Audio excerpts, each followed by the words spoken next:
समुद्र मंथन के दौरान भगवान धन्वंतरी जब अपने हाथों से अमृत कलश लेकर निकले थे, उस दिन कार्तिक मास की कृष्ण पक्ष की त्रयोदशी तिथि थी।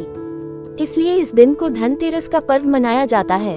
भगवान धन्वंतरी की पूजा अर्चना करने से आरोग्य सुख की प्राप्ति होती है।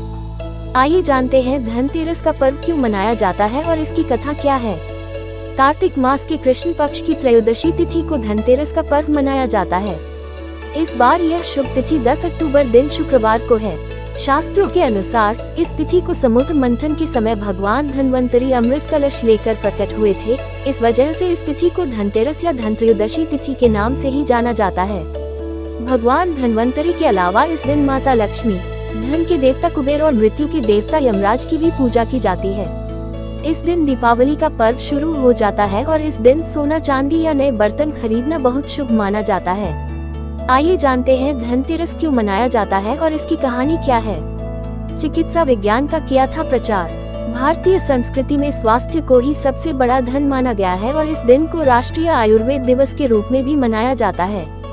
मान्यता है कि भगवान धन्वंतरी को भगवान विष्णु का अंश माना जाता है और इन्होंने ही संसार में चिकित्सा विज्ञान का प्रचार और प्रसार किया। इस दिन घर के द्वार पर तेरस दीपक जलाए जाने की प्रथा है। धनतेरस 2 शब्दों से मिलकर बना है, पहला धन और दूसरा तेरस, जिसका अर्थ होता है धन का 13 गुना। भगवान धन्वंतरी के प्रकट होने के कारण इस दिन को वैद्य समाज धन्वंतरी जयंती के रूप में मनाता है। इसलिए मनाया जाता है धनतेरस का पर्व। शास्त्रों में वर्णित कथाओं के अनुसार समुद्र मंथन के दौरान भगवान धन्वंतरी हाथों में अमृत कलश लेकर प्रकट हुए थे। जिस तिथि को भगवान धन्वंतरी समुद्र से निकले वह कार्तिक मास की कृष्ण पक्ष की त्रयोदशी तिथि थी।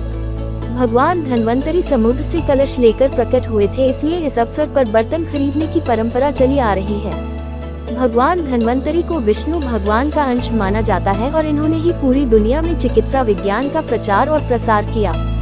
भगवान धन्वंतरी के बाद माता लक्ष्मी 2 दिन बाद समुद्र से निकली थी, इसलिए उस दिन दीपावली का पर्व मनाया जाता है। इनकी पूजा अर्चना करने से आरोग्य सुख की प्राप्ति होती है। धनतेरस की पौराणिक कथा। एक बार मृत्यु के देवता यमराज ने यमदूतों से प्रश्न किया कि क्या कभी मनुष्य के प्राण लेने में तुमको कभी किसी पर दया आती है। यमदूतों ने कहा कि नहीं महाराज, हम तो केवल आपके दिए हुए निर्देशों का पालन करते हैं। फिर यमराज ने कहा कि बेझिझक होकर बताओ कि क्या कभी मनुष्य के प्राण लेने में दया आई है। तब एक यमदूत ने कहा कि एक बार ऐसी घटना हुई है जिसको देखकर हृदय पसीज गया। एक दिन हंस नाम का राजा शिकार पर गया था और वह जंगल के रास्ते में भटक गया था और भटकते भटकते दूसरे राजा की सीमा पर चला गया। वहाँ एक हेमा नाम का शासक था। उसने पड़ोस के राजा का आदर सत्कार किया। उसी दिन राजा की पत्नी ने एक पुत्र को जन्म भी दिया। ज्योतिषाचार्यों ने की भविष्यवाणी। ज्योतिषों ने ग्रह नक्षत्र के आधार पर बताया कि इस बालक की विवाह के 4 बाद ही मृत्यु हो जाएगी। तब राजा ने आदेश दिया कि इस बालक को यमुना तट पर एक गुफा में ब्रह्मचारी के रूप में रखा जाए और स्त्रियों की परछाई भी वहां तक नहीं पहुंचनी चाहिए। लेकिन विधि के विधान को कुछ और ही मंजूर था। संयोगवश राजा हंस की पुत्री यमुना तट पर चली गई और वहां राजा के पुत्र को देखा। दोनों ने गंधर्व विवाह कर लिया। विवाह के 4 दिन बाद ही राजा के पुत्र की मृत्यु हो गई। तब यमदूत ने कहा कि उस नवविवाहिता का करुण विलाप सुनकर हृदय पसीज गया था। सारी बातें सुनकर यमराज ने कहा कि क्या करें, ये तो विधि का विधान है और मर्यादा में रहते हुए ये काम करना पड़ेगा। यमराज ने बताया उपाय। यमदूतों ने पूछा कि ऐसा कोई उपाय है जिससे अकाल मृत्यु से बचा जा सके। तब यमराज ने कहा कि धनतेरस के दिन विधि विधान के साथ पूजा अर्चना और दीपदान करने से अकाल मृत्यु नहीं होती।